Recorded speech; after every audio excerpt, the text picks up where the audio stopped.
All sorts of things can go wrong in a virtual classroom, and my and Valerie's experience with this assignment provides a really good example of some ways that conflict can happen when working online.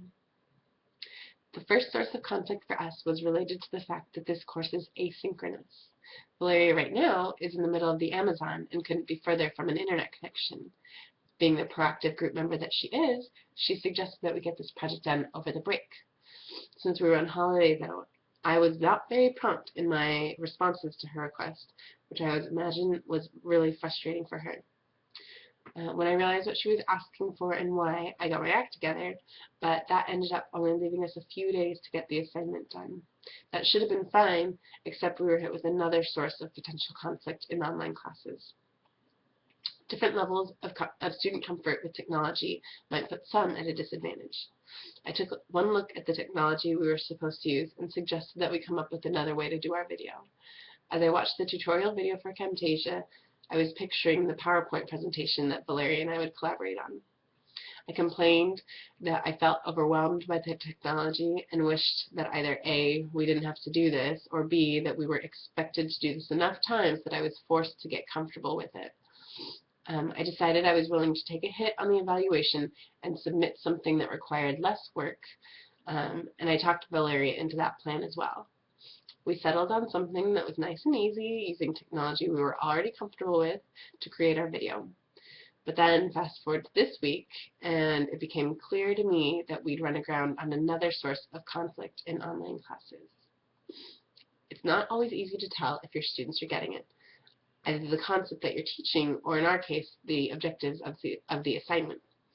If Valeria and I had turned in what we'd already created, we certainly would have received an insufficient. Luckily, Betsy was very, very clear about her expectations of the assignment that evening, and I had the time to put this together instead. Luckier still is that even with those sources of conflict that Valeria and I had to deal with, we didn't struggle with those that can be even more destructive in an online course, including lack of nonverbal signals, misunderstanding as a result of not knowing each other, and people just being rude. And we handled whatever conflict we found ourselves in through our communication skills. Either good fortune or Teach Now's strategy has brought Valeria and I together for group projects a number of times, encouraging us to discuss face to virtual face during the collaborative process, because that's the way that you limit this kind of conflict. Valeria and I have gotten to know each other, and she's willing to give me the benefit of the doubt when I don't respond right away, and I'm willing to risk it that she would trust me to redo our video while she's gone.